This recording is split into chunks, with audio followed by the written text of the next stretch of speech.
राम राम सभी बहनों ने। आज हम सुनेंगे अहोई माता की कथा। अहोई अष्टमी ये कार्तिक मास की कृष्ण पक्ष की अष्टमी के दिन अहोई माता का व्रत किया जाता है। यह व्रत माताएं अपनी संतानों की रक्षा के लिए रखती हैं और इस व्रत को विधि विधान से पूरा करती हैं, जिससे संतान का स्वास्थ्य उत्तम रहता है तथा संतान दीर्घायु होती है। इसमें साहूकार की कथा पढ़ना और सुनना अनिवार्य माना जाता है।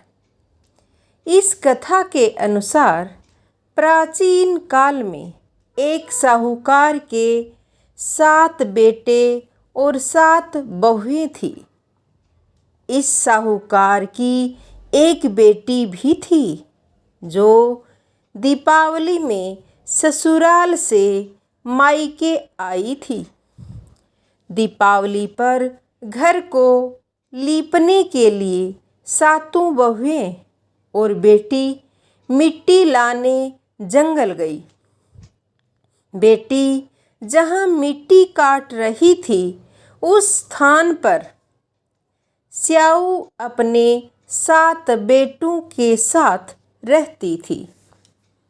मिट्टी काटते हुए गलती से साहूकार की बेटी की खुरपी से स्याऊ का एक बच्चा मर गया। स्याऊ इस पर क्रोधित होकर बोली कि तुमने मेरे बच्चे को मारा है, अब मैं तुम्हारी कोख बांध दूंगी। स्याऊ की बात से डरकर साहूकार की बेटी घबरा गई। अपनी 7 भाभियों से बचाने की गुहार लगाने लगी और भाभियों से विनती करने लगी कि वे उसकी जगह पर अपनी कोख बंधवा लें। 7 भाभियों में से सबसे छोटी भाभी को अपनी ननद पर तरस आ गया और उसने स्याऊ से कहा कि आप मेरी कोख बांधकर अपने क्रोध को समाप्त कर सकती हो। स्याऊ ने उसकी कोख बांध दी। इसके बाद छोटी भाभी के जो भी बच्चे हुए वे जीवित नहीं बचे। 7 दिन बाद उनकी मौत हो जाती थी। इसके बाद उसने पंडित को बुलवाकर इसका उपाय पूछा तो पंडित ने सुरही गाय की सेवा करने की सलाह दी। सुरही सेवा से प्रसन्न होती है और छोटी बहू से पूछती है कि तू किस लिए मेरी इतनी सेवा कर रही है। तब छोटी बहू कहती है कि स्याऊ माता ने मेरी कोख बांध दी है, जिससे मेरे बच्चे नहीं बचते हैं।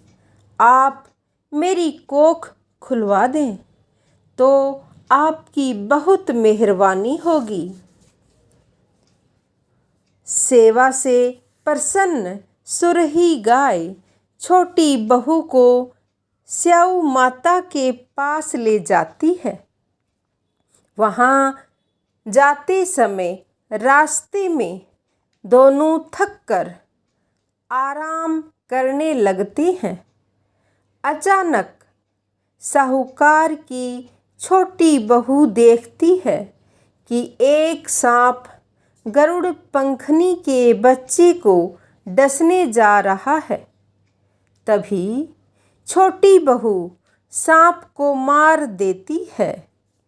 इतने में गरुड़ पंखनी वहाँ आ जाती है और अपने बच्चे को जीवित देखकर प्रसन्न होती है। इसके बाद वो छोटी बहू और सुरही को स्याऊ माता के पास पहुंचा देती है। वहां जाकर छोटी बहू स्याऊ माता की सेवा करती है। इससे प्रसन्न स्याऊ माता उसे 7 पुत्र और 7 बहुओं से समृद्ध होने का आशीर्वाद देती है और घर जाकर अहोई माता का व्रत रखने के लिए कहती है। इसके प्रभाव से छोटी बहू का परिवार पुत्र और बहुओं से भर जाता है। इस प्रकार जो इस व्रत को करता, कहानी को सुनता, उसके हर प्रकार के कष्ट अहोई माता सब कष्ट हर लेती है। जय अहोई माता।